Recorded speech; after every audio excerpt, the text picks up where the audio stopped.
Welcome to this month's episode of Agile Actually. Today, Simon and I are going to be talking about that office space is dead. The offices are just dead. They're not coming back. They might for a little bit, but they're pretty much dead. That's what we're going to be talking about. What do you think, Did you Simon? get the memo? Did you get the memo? Officers are dead. Are they? Are they dead, Martin? Oh, they're not dead, and I don't think they'll ever be dead, right? There will still always be offices, but what might that look like, right? I think there are lots of people who I did see a poll. I did see a poll that said that 20% of people never want to go into an office ever again in their life.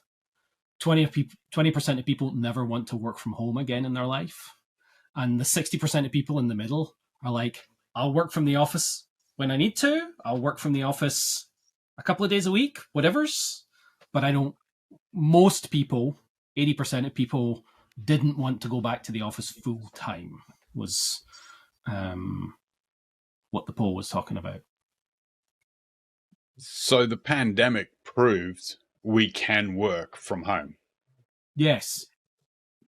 and it took away a lot of the aversion and fear that a lot of managers had that people would not be effective working from home. And what I did see is a huge mess of stuff coming in from the other direction, where there was almost this utilization trap in calendars, where people all of a sudden had calendars packed with catch ups and syncs and events, Yep. and Yep. had very little time to be effective because there was all this nano monitoring going on. Um, I've seen that I've seen that pre-pandemic in-person teams as well, where you open up somebody in the team's calendar and they have no clear space for 2-3 hours worth of work, right? But yeah, I agree. I think a lot of managers, and I'm maybe going to get in trouble here, but I think a lot of managers didn't never actually understood how to manage people, and when they could see them, they could fake it, right, and write the reports and do those things because they could see these people. And yes, they've got their butt in their seat for 4 hours. No idea what they're doing, but they're there. Barely remember their name, but they're there. But in the virtual space, that's not a viable form of management. It's not going to help you understand what's going on. It's not going to give you that level of um, understanding to be able to loop that up the chain. And I think that's really the thing that's dead as well, right? There's all of these empty. I don't know how to describe it. I'd say it's busy managers, where Yep. they're managing by busy work, not by outcome.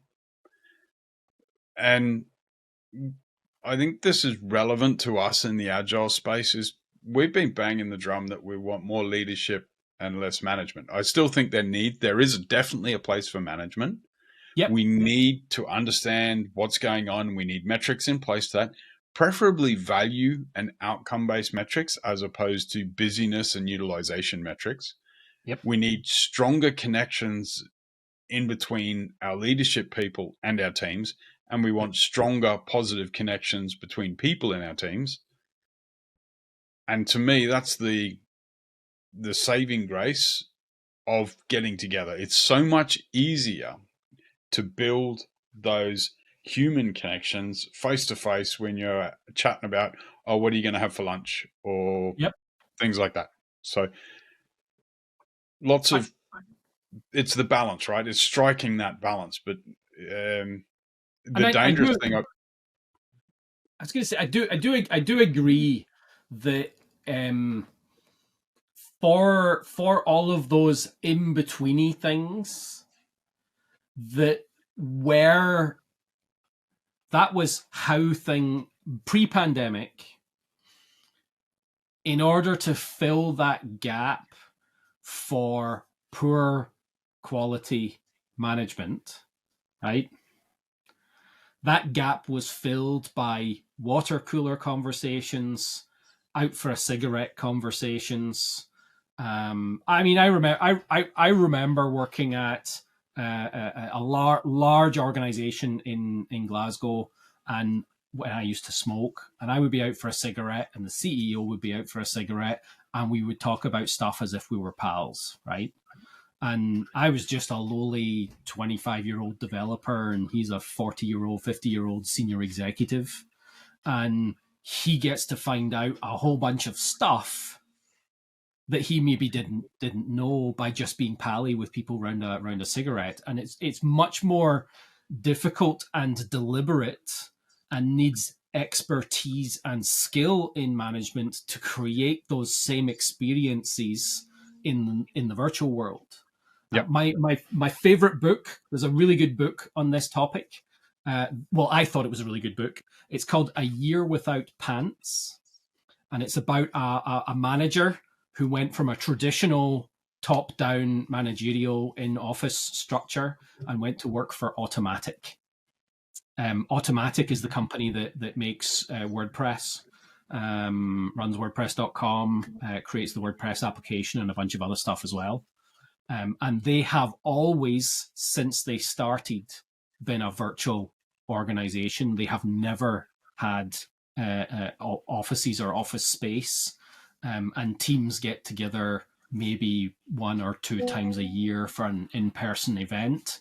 And when they do that, they, pick somewhere in the world that they all want to go. Like, let's go to Cancun, or let's go to Athens, or let's go to wherever.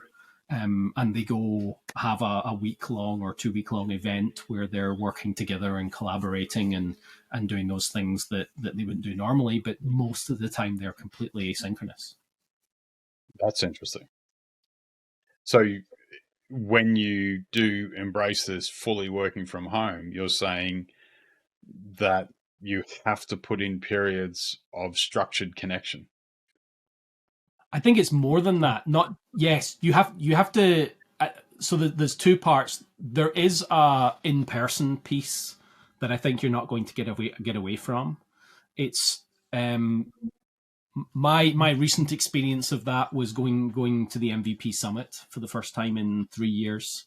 I was in Seattle a few weeks ago, and I met up with people that I hadn't seen in person in many years. It renewed a bunch of connections, a bunch of friendships, a bunch of discourses, right, on different topics. Yep. That maybe wouldn't have ever happened if we were still just virtual, because we're a very diverse group that's from everybody's from a different country, right, all over the world, and you're not in the same time zone. You're not thinking about those folks all the time unless you're actually find some of their content online. And I think that's an important connection to have. But I don't think I've never had that connection with that group of people more frequently than once a year, right? Yeah. Going to the MVP summit in Seattle is where I met all those people that I consider friends within the context of that story. So if I'm meeting with them every year, I find that I communicate, engage with them throughout the year. Does that make sense? Yeah, but you need that annual top up just to reaffirm that friendship and the strength of the connection. Yeah, it's the beers and the drinks and the going to see a movie in the cinema but I don't. I mean, for me, it doesn't have to be any more than that once a year. I'm not going to be opposed to more, but I don't think I need more. Yep. Every individual is different. Every individual is going to need a different amount of time. And I think there are plenty of people out there who want to go into an office every day, right? Like I said, there's 20 people who want to. I much prefer going into offices personally. I think there's a quality and a fidelity of the conversations that you have. There's a stronger level of engagement. It also helps me focus. Quite selfishly, it helps me deliver. And as a Scrum Master or a coach, seeing the people is so much easier. And those serendipitous conversations when you bump into people at the water cooler or the coffee machine, you're able to snag that 5 minutes with that senior leader that you can't get in their diary for whatever reason. And Yep. as you were describing the MVP summit, you reminded me the thing I love about conferences, and it isn't the scheduled sessions. It's what I call the hallway track, which I think a lot of other people call it. It's Yep. just having a chat in the coffee queue or bumping into people in between is where I've had some really wonderful, delightful conversations, and you strike up and build friendships. I used to go to all the tracks when I went to a conference, but probably in the last 10 years, I think I've participated almost exclusively in the hallway track only, apart from my talk, which is in a specific track, right?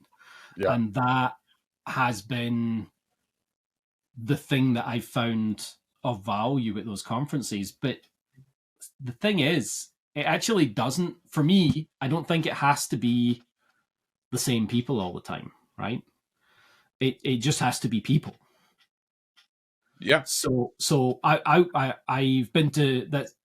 The MVP Summit was the second conference I've been to. I went to one at the end of last year. I went to Agile Azerbaijan. So I flew out to Azerbaijan, whole bunch of people that I don't, maybe some people I'd met once before because I've been before to Azerbaijan, but loads of people I'd never met before. And it's just that talking and engaging and going out for meals and things with a group of people on a like-minded topic, right? Because you're discussing things and talking about it. And that's kind of what an office is to me. That it's a space where we can get together and talk. We can do stuff online all the time, and quite often, my one of the examples that I use quite a lot, Simon, for online being a good thing, is I did a customer asked me. I'll start again. I was going to a conference in Sydney, Australia, and I speaking to my customer and said I was going to the conference in Sydney, Australia, and he says, "Oh, Beijing's near there." It's not, by the way. Beijing's near there. That's Why 10 don't hours. you why don't you go spend a couple of weeks with the team in Beijing, right? So I ended up being in Beijing for 2.5, 3 weeks, and I spent most of that time on Teams meetings with people in Norway, people in other parts of the world, right? People in the US, people in Norway, other parts of the world. But there was a small amount of time that I spent with my main contact at that office. So it was really one guy I spent the most time with, and maybe some other meetings. But he took me to his Pilates session. We went out for dinner to the Beijing Duck Company. We did various things, and that was very That's powerful. gold dust. Yeah, that part is the gold dust. But they're all the things that are actually not in the office, right? The stuff in the office wasn't the valuable part of the trip visiting colleagues. It was all the other stuff. So perhaps this hybrid mode of working, right, is really about we spend most of our time in the virtual space working, and we want some personal connection with a group of people, and we don't go for that with the intent of being in the office all day. We actually go to that with the intent of doing something else. Like some companies will do events and things, right? So interesting thought that as you're relaying that story, tying it all together, there has to be some way of orchestrating the human tribal connection that we know Yep. is powerful.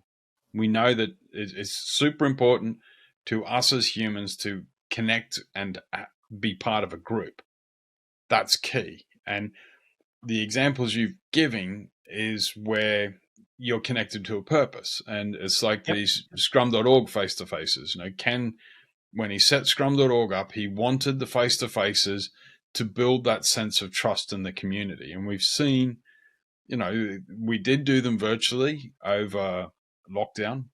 but I found they weren't as powerful because they were Sure. larger, they were shorter, and it was, you know, uh, it wasn't different enough for me personally. It was, oh, okay, here we are, stuck on Mural again, moving some sticky notes again. It didn't deliver the value I was looking for, and it's probably I'm hunting that serendipity. I'm Mm-hmm. looking for that. So how, if I can, if we acknowledge that's important, how do we maintain that space, or how do we simulate that? If we're moving online, do we then create that opportunity to have that drop-in chat with the CEO, or do we acknowledge that gathering together is the way to solve that problem? I'm not sure. I think I remember when I worked at Agreco, the CEO did weekly lunches or dinners or something with people. And it wasn't just the people in the local area, people from all over the company would be flown in for dinner with the CEO or lunch with the CEO, whatever it was. And that would be a time for, and it was anybody from the guy who drives the forklift in the warehouse all the way up to whoever, right? It's just, he would go round people from different, I don't know if it was, I don't know how they figured it out, right? How they figured out who, but it was just random people from all over the organization. And he felt that was that replaced that cigarette break by the bike shed, right? When you're in the organization, but even that only connects you to the people in your office in your area.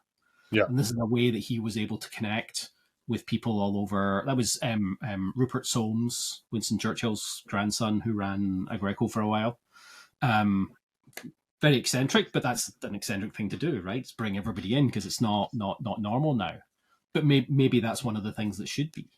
Maybe instead of bringing everybody back to the office, maybe companies want to run a bi-yearly event, right? And maybe big multinational companies who don't want to fly 100,000 people all to one location in the world, right? They do regional ones because that's probably what mostly people are going to be engaging with, right? yeah, And have those types of events to give people that level of connection and camaraderie and together with those things, and perhaps for big kickoff events for new products. We're going to make a new product. We've got 50 people who are going to be working on it. Let's get them together at an offsite, right? That remember the old terms, offsite, an offsite event. Bring them all together, get them all doing workshops and on a particular program and direction, and then we don't need them together anymore because they've built a form of relationship, and then they're able to continuously communicate. yeah. I just Even if we could do one sprint, if we're doing that scaling up thing, we could get the nexus together. Um, Other frameworks, scaling frameworks are available, preferably lighter ones. We get them all together. We do the spin up, get them to do, product wall, start that product wall, do the story map, break it down, build your roadmap out, and then do one sprint where they can ship something together, build that strength of camaraderie, and after the first sprint review, then uh, disperse, disapparate from there, and go back to their remote working style. I think there's a huge amount to commend for that. I think you're right, but I think this comes back to the original question a little bit. Is the office is dead? And I think it is, because none of those things that we've talked about are really something that you have a dedicated, purpose built, um, pay for it all the time large office space that can accommodate every employee in your organization. That office is dead. So the only part of that statement I challenge is that will accommodate every employee in the conversation in their company or location. So I think the size of the office will be less, but I think it's important to have a physical presence. I think it's I agree. I definitely agree. But even Um, 15 years ago, 15 years ago, when I worked for Merrill Lynch, You're not that old, surely. yeah, 15 years ago working at Merrill Lynch. It might actually been a little bit more than it could have been 20 years ago working at Merrill Lynch.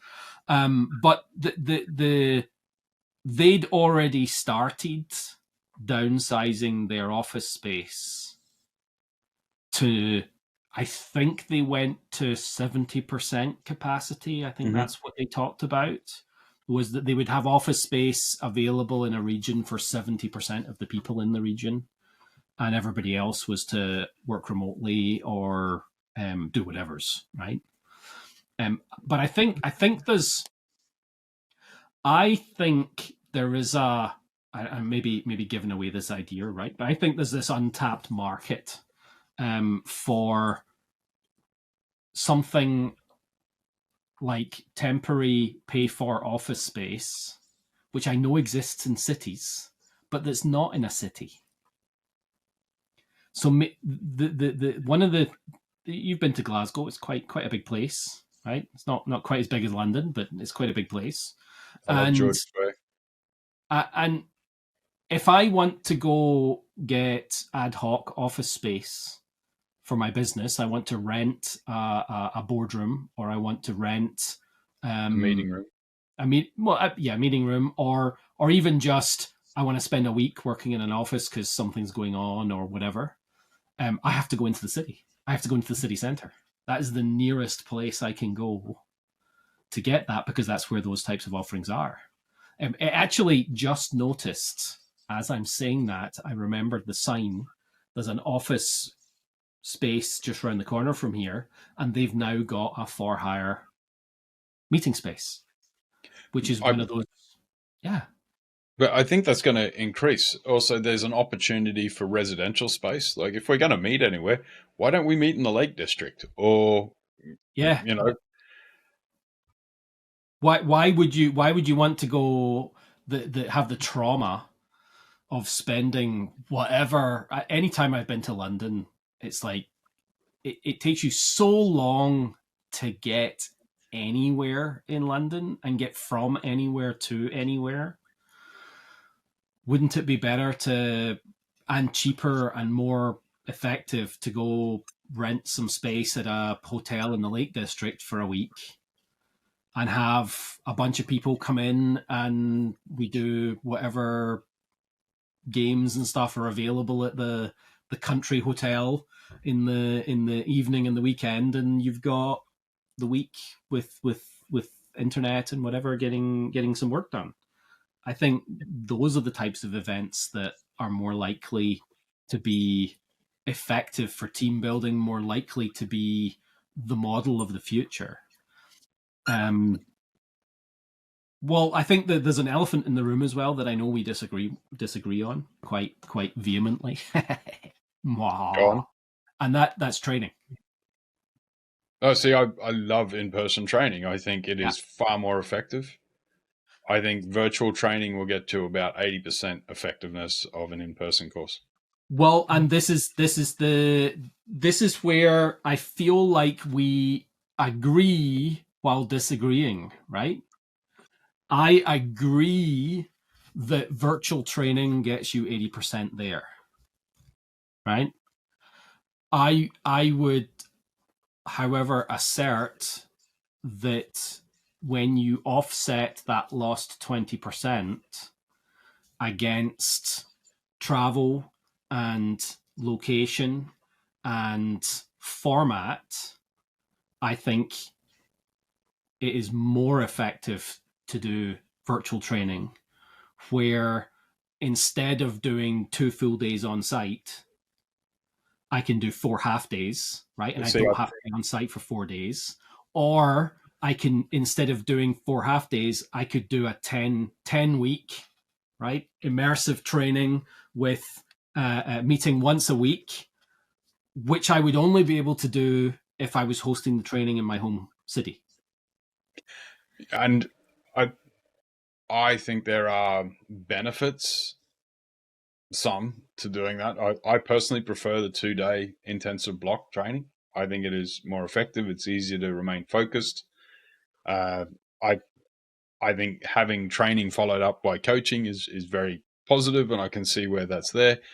But from what I've seen, the training market is going to be moving online pretty well. Sure. Yeah, the training market is moving online. It just is. But and not only online, but fully digitized. You'd just be using a mixed modal delivery where there will be interaction at some point. So that's there, and I think bringing it back to our officers dead, there's our commitment to climate, to zero carbon, cost of transport, cost of accommodation, time away from family, a disruption to routine. Trying to get people to go away for 2 weeks can be a push now. Yeah. There's a lot of folks who changed their lifestyle as a result of the pandemic. Might be kids, it might be dogs, it might be cats. You know what I mean. But Yeah. there's commitments beyond work that people could finally take up on They've because maybe they moved. weren't. Yeah, well, a lot of people did. Yeah.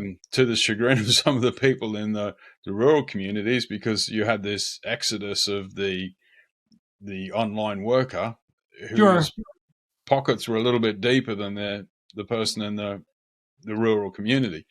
It will Um, balance. I'm not worried. Eventually it will, but I think that will be a barrier to bringing a group together.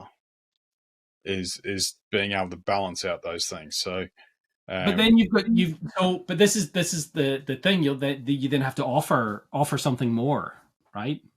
If I talk to um, a group of people that I work with about getting together in a particular location, let's say we're going to get together in Basingstoke, right? They're going to be like, yeah, like why would I want to go there? Really, what are we going to do? But if I said let's spend a couple of weeks in Cancun, right? And you're paid for by the company, and if you want to bring your spouse, we'll figure that out.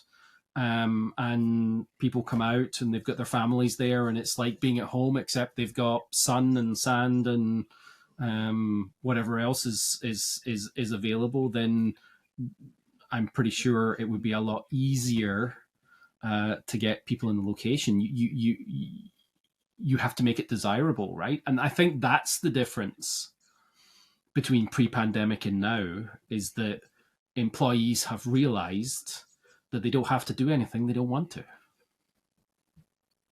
You so can't you're you can't saying make people do stuff, right? no, yeah. So we need to entice people, and whilst it might be great to do that long haul travel, there's a significant carbon cost to that, and that's something we're now factoring in. So trying to find that sweet spot of getting people together, making it enticing enough so that they're willing to do it and they get what they want, uh, balancing it out.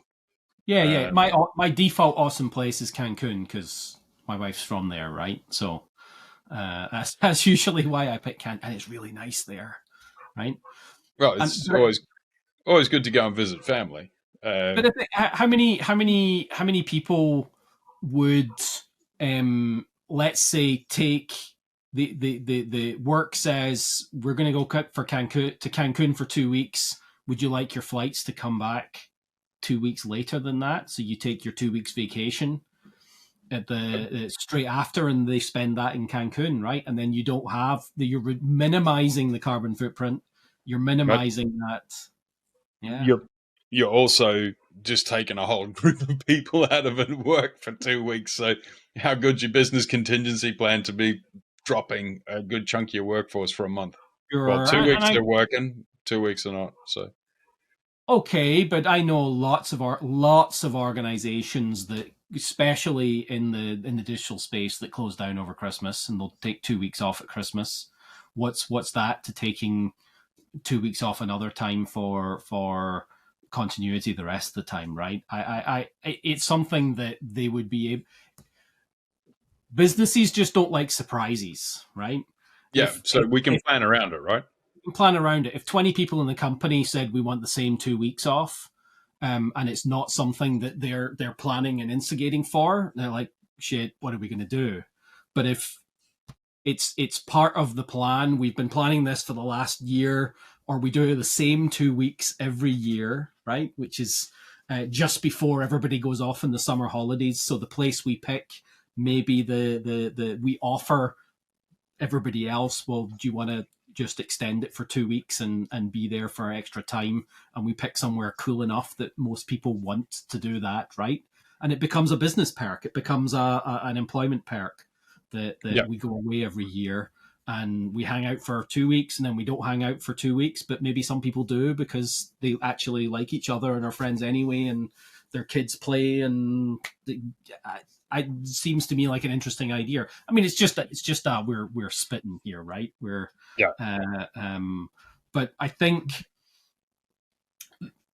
that it's more likely that companies will need smaller satellite offices all over the country rather than big industrial campuses, right? In major cities. I think those days are gone.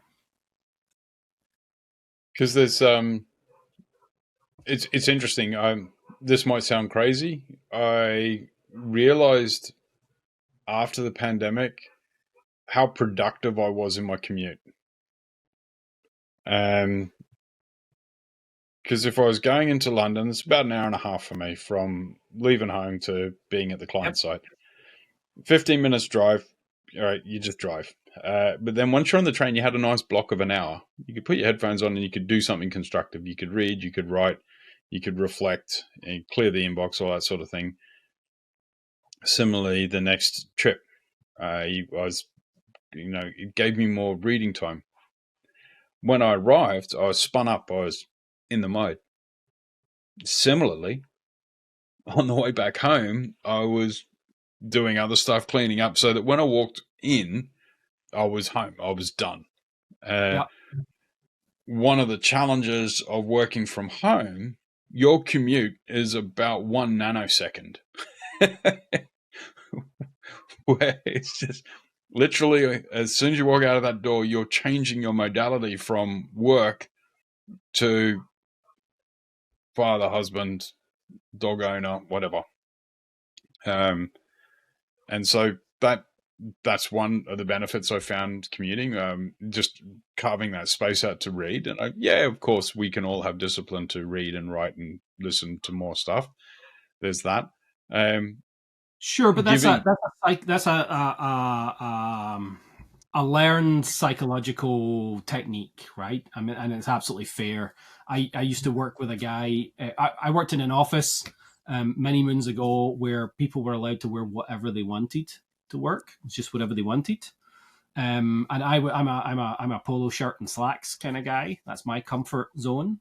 But the guy sitting next to me on the same team, who is a UX developer, was a hoodie and ripped jeans that looked like they hadn't been washed. And the guy on the other side of me, who was a coder, was 3-piece suit because that's what he felt comfortable, because he wanted that psychological change of, I wear this at work and I wear other stuff at home, and the first thing I do when I go home is I change my suit. But I can imagine him as an individual working in his home office. He would be sitting there in his 3-piece suit working in his home office, and that's his psychological change, is the change out from clothes. yeah, And it does help, right? These cues. So finding ways to support how our people and teams work. We're saying that office space will by nature shrink yep, because you don't want to be spending all that money and maintaining all that overhead if it's not going to be used as much. You could have, there'll probably be less desk space, more meeting room space as well. Because yep, if people are coming in, they're coming in for a meeting and to do a workshop or things like that. And then more satellites as well, particularly, for larger companies. yep. But I think the key thing that resonated with me is when you said we need to entice people as opposed to force people. Can you play on that idea a bit more for me? What do you mean by that, really? I mean that for me, it comes back to the whole story that my mode of operating is trying to increase volunteerism and decrease Taylorism, right? Democratization, decentralization, node-based delivery for me, I feel is the most effective way to operate. In order for that to operate, in order for why does somebody turn up for the daily scrum if there's no authority telling them to turn up for the daily scrum? Yeah. Well, they have to believe that it provides them with value, and if they are not there, they're missing something. That's how you entice people. They have to understand the value of the thing. And what's the value in going into the office? If you just tell everybody in the company you must come back to the office, and you must do 3 days a week in the office, and it must be these 3 days, all you're going to do is piss people off, and you've got a bunch of people looking for work who don't want to be there anymore. They might go to another job that has those 3 specific days in the office, right? But they weren't told to change. And that's the enticing piece, right? You have to make it so that you have to create an environment within which people want to do the things that you want them to do, rather than just tell them to do it. So what does that mean in the office space? So that might mean having things in the office space that encourages people to into that type of collaboration. So, like you were saying, having more meeting rooms, collaboration rooms that support that type of collaboration. I've worked in organizations where contractually they weren't allowed to put anything on the walls ever, anytime, right? Yeah. And you're like, well, where do you put your posters and your boards and put your stickies? No, we can't do any of that. We're not allowed to put anything on the walls at all. Well, this is not. I would ditch that contract and go find a space that does let you put stuff in the walls, right? It has to be slick. I actually think about it like a slide, right? People don't slide uphill. It doesn't work. You slide downhill. And even when you're sliding downhill, you don't just slide downhill. There has to be something that reduces the friction in sliding downhill. So if you want people to go that way, you have to create a situation within which that is successful. And that's up to leadership. That's up to the organization. That's up to the business to do that. It's not necessarily up to the employees to do that, or the employees to want to do that. No, it's up to the people within the organization to focus on value delivery. Yeah. And value delivery may mean for certain organizations that you need a bunch of people on site, right? That's maybe what that means. There are lots of jobs I can think of, for example, healthcare, where most of those jobs are on site. But then there are lots, it's like, where do you draw that line? Because there are actually lots of jobs in healthcare where you don't have to be on site, right? My cousin's a radiologist, radiographer. The doctor who assesses X-rays and stuff, assesses imaging for things, because AI, they actually have an AI tool as well, and the AI is not as good because it doesn't. It has a lot of false positives. Is one of the problems with AI, and he works from home, and his services are provided to hundreds of hospitals all over the world. I think about drone pilots, right? In the U.S. military, they're sitting in a cabin in the Mojave Desert, and they get to go home to their family at the end of the day. But during the day, they're piloting aircraft in somewhere else in the world, right? And that job would never have been considered a remote capability job 30 years ago, right? Okay, like, there's no possible way you could do that. things are changing, and they now have remote surgery bots. So Yep. when because it is so hard, so when there is sufficient technology, I was away with work, and I had to, for whatever reason, I had to work using the hotel Wi-Fi. And so I Yep. paid my money for the upgraded, super fancy upgrade. You can have video conferences over this Wi-Fi. And it was very max headroom. It was, stuttery, Yep. jerky, uh, robotic, metallic voice dinging in and out. And it reminded me how much work I've done to make my home environment effective.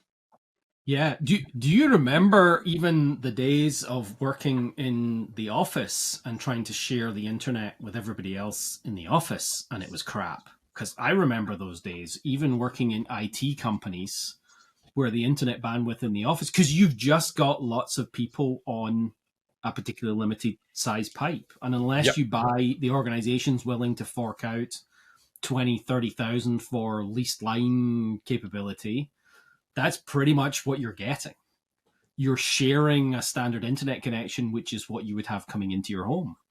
Yep. And people are often more productive at home because they don't have quite often it's bring your own device, right? BYOD, and people buy a much more decent machine to use for. I'm going to use it for my games when I'm not working, but Or also I'm video going to use, editing, or yeah, yeah. video editing or whatever it is I do. So it's my hobby, right? So it's a pretty good machine, and then I'm using it for work, and holy crap, everything's really fast, and all of these things are opening, and I'm able to. And then you go back to your work laptop, and you're like, oh, yeah, that's I cannot stand that click happen. That's, as far as I'm concerned, that's how it works. I And don't think you and I are renowned for our patience, Martin, particularly with technology. It's not something that we're renowned for at all. but I remember struggling with that in organizations. And one of the really polarizing things that I find in organizations is the restrictions that they put in place on equipment and hardware that is just not going to cut it in this home working environment, right? This idea that I have to have a special machine in the house in a special place just for work, and it can only be used for work stuff, right, is a ridiculous request for companies to make. So we're moving on a bit from whether offices are dead to the practicalities of Sure. creating a constructive environment that supports our people. And um, maybe that's one particular group of people who must go into the office, which are those who are working on high security top, the classified stuff, the secret squirrel stuff. However, Yeah, but I'm sure they'll work from there home, are but there'll be controls.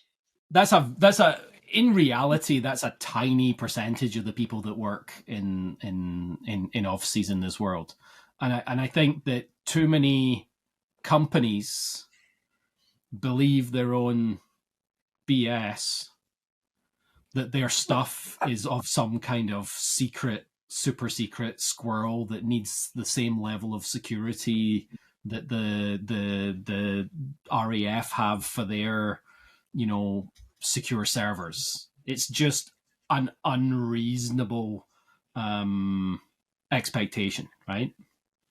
But that's the classic point of the straw man argument, right? Um, what you do is you go out and you find some extreme case. It's such an extreme or opposing position. You use it to justify your point. And it's usually quite an easy one to defeat, because once you're able to highlight how extreme this position is, anyone looking at things objectively will realize that that is very much an edge case, not a main case. Yeah. So we're talking about having decent connection to the internet, some sort of space where you can actually focus, and a bit of kit good enough to do your job. Yeah. Preferably with a dedicated, well placed camera and a dedicated, well placed mic. Right? None of this laptop bullshit, because that does not work. I spend so much time working with folks. Do you remember those IBM? I think it was IBM started it. Those laptops that had the camera between the screen and the keyboard. Yeah. So you get a really good shot of someone's chin, right? Their nostrils. Right up their nose, right? Or you get on a call with somebody and all you can see is the top of their head, or they've got a light behind them, a window or something, and it's just Yeah. completely Silhouette. silhouette, and that's all you can see. Uh, I challenge anybody to go into a meeting and do that, an in-person meeting and do that, and that's part of the challenge for managers and office. One of the reasons that they want people to go back to the office is because they don't feel that people are engaged in the work that they do. And part of that is, do you care about your appearance, right? Appearance is quite an important thing. How you present yourself and how you engage with other people is part of that story. And when you see those things, and that's what you're seeing across your organization, you're thinking that all these people don't care because they're not if they presenting. got their camera on. If they've How got their many camera on, yeah. how many times have we been on sessions where people's cameras aren't on? Now, there is in most tools there's the ability to blur the background, which Yep. a lot of folks, when we all got forced to work from home, many folks didn't have the luxury of having a dedicated workspace. Sure. So having that ability to put a different background on is really important, to be able to blur that. But actually getting everyone in the habit of putting their camera on so that you can get that visual cue of where the people are paying attention, and to be able to pick up on those very, very minute signals, that small facial expression, the look in the eyes, the oh yeah, I've lost them, they disagree, those points. So Yeah. that's a corporate culture one. A funny It's one for you, knowing just a quick anecdote. You know how I know you're a huge Microsoft Teams fan, of which I'm not.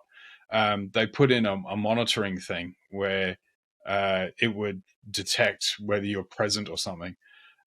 Some guy got around it by putting a Lego figure in front of his camera.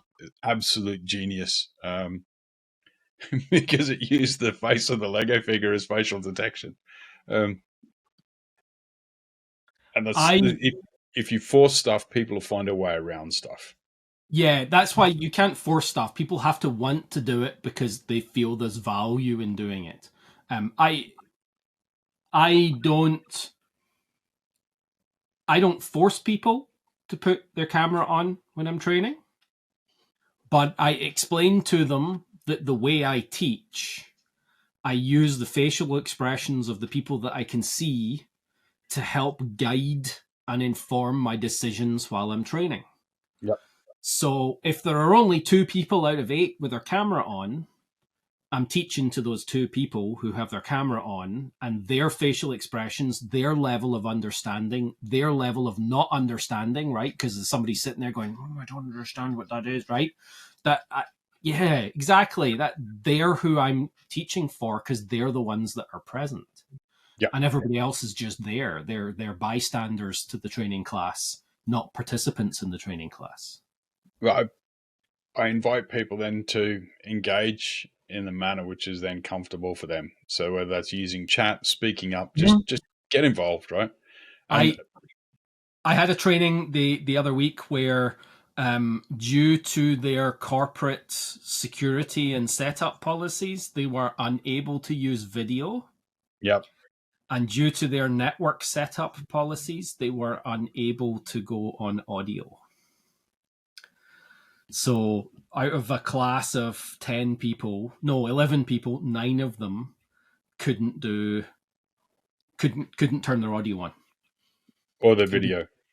They couldn't do their video. Well, 2 of them did do their video. Most of them didn't because they'd already been upgraded to actual laptops rather than virtual things. Yeah. But the rest, as soon as they turned the audio on, there was feedback and echo, and even if they were the only one off mute, feedback and echo. Oh Um, wow. it was so they just had to be off. So we were trying get them to engage in the chat, but it's not only is it harder to engage like that, but all of what about the other people that are engaging at a higher pace? Are we disadvantaging the people who are present for the people who aren't present? That's that's an interesting point. I think we might be, and this is the most challenging environment I've had to work with, either facilitating or training in, is that of a hybrid environment where you've got some folks offline, some folks in the room. Yep.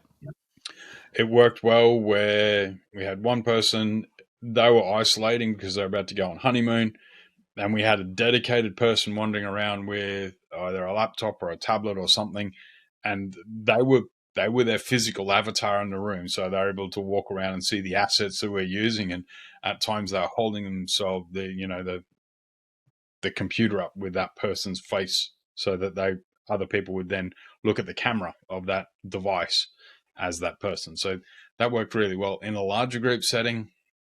I find Yeah. it's easy to say like all virtual or all in the room, but I hybrid did. workshops are.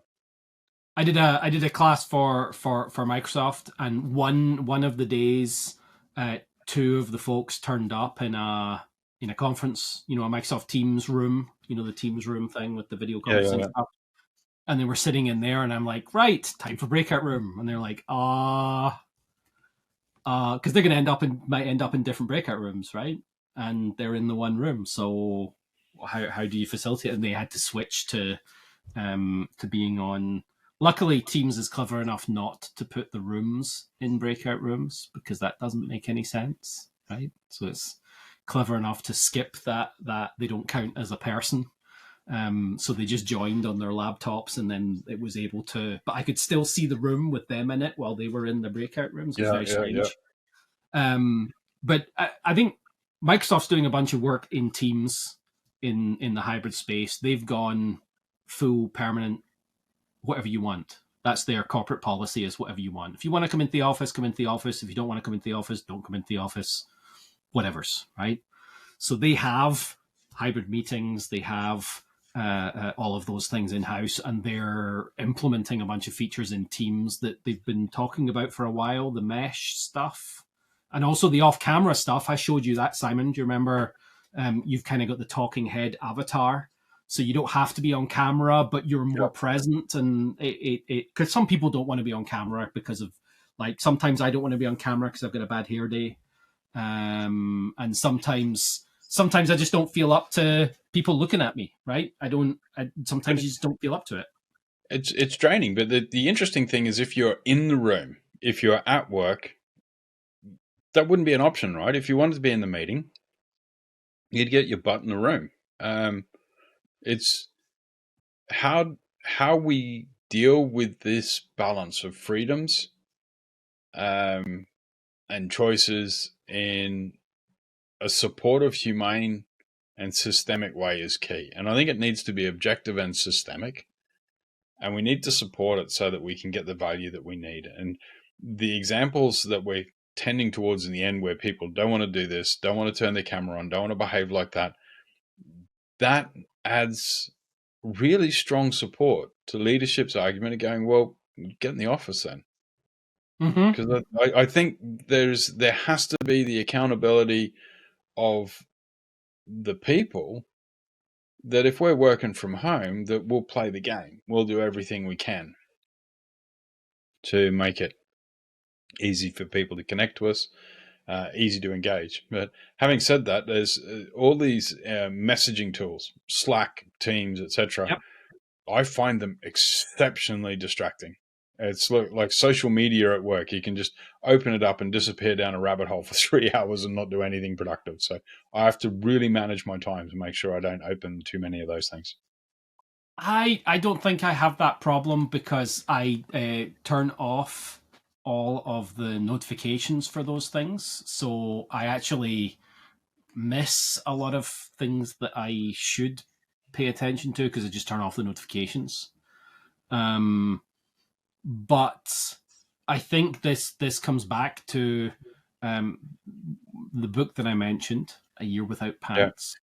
And their primary mechanism for communication inside of the company, which had been the primary since they started, was IRC. And I believe it still is IRC. It's whatever the teams want to use. So they could use Slack if they wanted, or they could use Teams if they wanted. It doesn't matter. But most people used IRC, and that's for those that are not as old as Simon and I. That's an old internet chat relay tool that was one of the first message boards and chat tool online. Old tech. It's like the equivalent of a pencil and a what are those things called? Cassette. Effectively. But this guy had to learn to use that tool, and it was predominantly asynchronous communication. All of the communication by default in the organization was asynchronous. You do not expect an immediate response to any message you send because you have people on your team from multiple time zones. So you're going to pop a message to somebody, and then you'll get a response when you get a response. They'll get back to you when they get back to you. If you really need to chase them, perhaps you give them a call, but that's like etiquette is you message them first, arrange the call, then call, right? Because I don't answer my phone. It's usually spam. You've just highlighted that there is a cost of delay. There's a higher threshold to get things done, for things to flow through. That implies that you're doing nothing while that.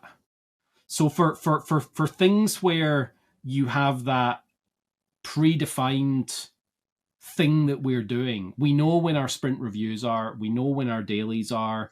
We're all going to be available for this 15 minutes every day. It's still asynchronous, but that's our moment in time. Those things all happen, right? So we're not losing time for those things. But if I just want to have a chat with you, Simon, and same as if I want to have a chat with you today, what do? I go ping you on WhatsApp, and at some point you reply, and I'm like, well, we want to get together and have a chat. Yeah, send me a thing, and you pick a bunch of meeting options, and then we book in the time, and here we are today, right? And that's there would be no value in me just trying to phone you, because I would feel like I'm imposing upon you because I might be disruptive. You might be doing something. You might be in a class. You might be in a meeting with a customer. I don't know what you're doing.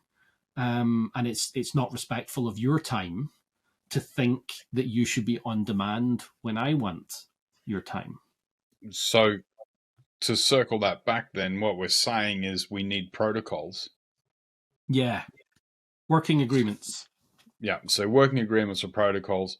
We need to entice people to use an office that will be a smaller space, that will have more dedicated workshop area, that will potentially have better tech in it to support hybrid meetings, like larger Microsoft service boards, or other big digital whiteboards are available. It's going to be cameraed up. It's going to be mic'd up. It's going to be able to join whatever conferencing tool your organization uses. We need to. Sorry? Easily. Yeah. Very low friction. The tech's just got to work. And people will need a suitable level of kit that they can use at home or at work, and it's got to be fast enough so that it's not a pain. They then need to make sure that they can connect in a way that they're not suffering, so that they know there's a decent amount of bandwidth there. We've then said we need protocols, working agreements, organizational standards, because your organization, particularly large enterprises, there's big constraints there. There's certain tools you got to use. You mightn't like the tool, just get on with it. You have to use that enterprise tool or go through the process of getting another tool recognized. And I think just name just about any tool you name, half the people will love it, the other half will hate it, and Sure. that's just humanity. Just the way it is. That's so we think that there will be a reduced need for large physical presence organizations. And in fact, many, such as WordPress, are very successful organizations that are remote by design. Yep. And if you're going to be present in a meeting, try and be as present as you can. Yeah. Right? Right. Treat it Yeah. the same respect that you would for an in-person meeting. So that means the next time we catch up, I can just whip my phone out and start playing games right while I'm talking to you. See how Yes, that goes. exactly. That's what I do in in-person meetings too. Yeah, but it's so easy to do. It's so tempting, right? Just to distract yourself with all the other bits of kit that you've got around you. Well, it can be so boring in some meetings, Simon. Make sure you only invite people to meetings that they have value. But there's a Maybe reason. there's another conversation there. Yeah, that's another conversation. Maybe that could be our next conversation. How do you make events engaging? Oh, that would be a good one because we disagree on that as well. Very much so. Yeah. And we Well, could, I think we should probably wrap up there. yeah, Um, interesting discussion. yeah, I really enjoyed it. I think we ended up agreeing, to be honest, Simon, rather than disagreeing. But that happens quite a lot. Yeah, I think we come out of we're not poles apart. Um, We're we 80% there. yeah, we knock the rough edges off each other's ideas, I think. Awesome. Well, it was great to But chat again, Simon. yeah, fantastic. Thank you very much, Martin. And for all the wonderful people who are listening to this, hopefully you're listening, like and subscribe. Oh, yes. Martin and I have got YouTube channels. Give us a shout. Let us know what you're doing. Is there something you want us to ramble on meaninglessly, aimlessly about? You know, is there somebody you'd like us to talk to? What topics would you like us to tackle? Let us know, and we'll do our best to service that need. Thank you. Yeah. Thank you all.